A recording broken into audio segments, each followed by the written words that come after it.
ito ay rated SPG, striktong patnubay at gabay ng magulang ang kailangan.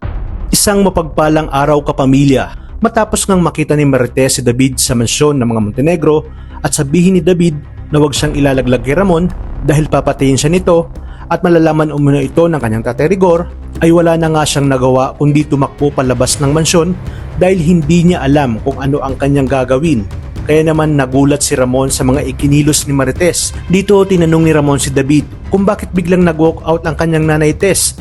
Ayon kay David, baka nabigla lang ang kanyang nanay Tess dahil walang nakakaalam ni isa sa kanilang pamilya na alam niya na umano ang kanyang totoong pagkatao, na siya namang pinagtaka ni Ramon dahil matatandaan nang una silang nagkita ni Marites at iniligtas siya nito ay hinasabi na niya na nasa poder niya si Tanggol. Namang pala isipang kay Ramon ang mga sinabing ito ni David, habang sa paglabas naman ni Marites ay napaisip siya sa mga akusasyon niya kay Tanggol dahil buong akala niya nga ay si Tanggol talaga ang tunay na nasa mansyon at kasama ngayon ni Ramon.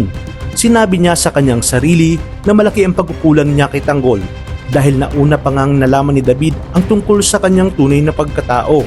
Labis-labis ang kanyang pagsisisi dahil hinusgahan niya ito at ang tinatamasa ngayong karangyaan ni David ay dapat para sana kay Tanggol na mangyayari pa yon, ngunit ayaw niyang dumating sa punto na mangyayari pa yon dahil alam niyang galing sa kasamaan ang pera ng mga Montenegro. Ngunit papaano niya umano mahahanap para makahingi ng tawad kay Tanggol matapos niyang itakwil ito sa kanilang pamamahay at ang buong akala niyang matino na si David ay siya palang masahol pa kay Tanggol. Isa pa ay natatakot din siya sa pwedeng gawin ni Ramon kay David. Sa oras na malaman ni Rigor ay paniguradong malaking gulo ito. Ngunit sa pagkakataong ito ay ipinangako niya sa kanyang sarili na gagawin niya na ang tama kung saan hahanapin niya umano si Tanggol upang humingi ng tawad at ipagtapat ang buong katotohanan dahil nagkamali umano siya dahil akala niya nasa poder ito ni Ramon. At sa oras na malaman ito ni Tanggol, dito na lalabas ang mga pasabog na revelasyon at malalaman din ni Tess na si Ramon pala ang nakarelasyon ni Mokang at malaki ang galit ni Tanggol dito.